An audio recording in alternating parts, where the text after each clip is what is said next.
waxaa si absame loo furmay shirweynaha afraad ee Soomaalida Koonfur Afrika oo sanad kasta bisha December dabiiqadeeda la bilaabo ayaa waxaa shirkaasi ka qayb gala shacabka Soomaaliyeed ee ku dhaqan dalkan iyagoo siyaabo kala duwan uga faa'iideysta mutamarkan oo lagu bixiyo daruusad diini ah isla markaana su'aalooyin lagu weydiiyo culimadii lagu casuumay hay'adda culimada Soomaaliyeed ee Albayaan oo shirweynahan soo qaban qaabisay ayaa ku howlan dhameystirka markasyo iyo madrasooyin ayaa waxaa TV-ga caalamiga Universal la hadlay gudoomiye ku-xigeenka hay'adda dacwada Islaamiga ee Albayaan ee dalka South Africa Sheikh Maxamuud Maxamed Adar ayaa sheegay in magaalada Cape Town ay ka bilaaban doonto 18 December isla markaana ay culimada u sii gudbi doonaan guud ahaan gobolada dalka Koonfur Afrika kulan diineedkan ama mutamarkan jaaliyadda Soomaaliyeed South Africa markii afraad ay qabsanayso sida caadada ahayd sanadkiiba mar bishan oo kale yaan marti qaadaynay culimada Soomaaliyeed ee waaweyn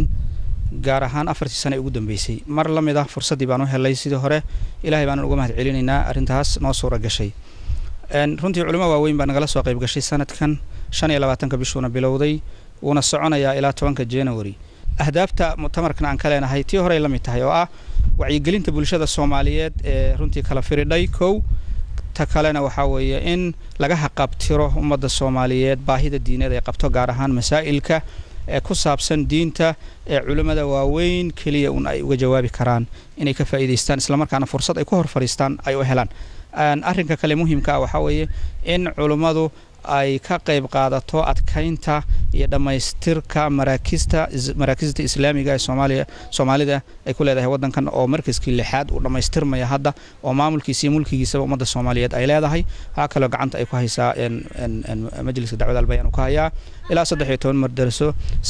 20 masjid oo kuwa yar kuwa waaweyn isugu jira laakiin lixda markaz ee waaweyn waa kuwan iska wada leenahay kulligood mulki iyo maamulba kumanaan kun oo Soomaali ayaa sanad kasta ka qayb gala mutamarkani iyagoo soo buuxdhaafiya goobaha loogu talagalay in lagu qabto haddaba ma tahay mid dabooli karta baahida diimeed ee shacabka Soomaaliyeed ee u soo hayaamay qurbaha gaar ahaan dalka Koonfur Afrika waana kan mar kale Sheikh Maxamuud Maxamed Adar oo sharxaya arrimahaasi runtii kuma filla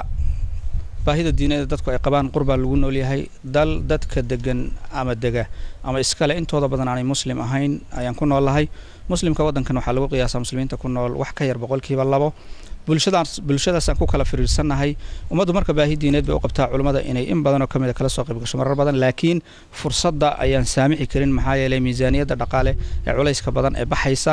ayaa adkaynaysa in culimada markasta ama mashaakilka iyo mashquulka culimada meelahooda ku haysiya dacwada meelaha ay joogeen iyo masaajida iyo dhulka ay joogaan ku haysataan noo saamaxayna markasta noo yimaadaan laakiin waxaan rajaynaynaa inta kala baahida in la dabooli karo oo dalka laftiisa culimo badan baa joogta oo masaajida gacanta ku haya oo madaarista gacanta ku haya hawshu sanadkiiba marka kaliya lama qabto waa joogto hawshu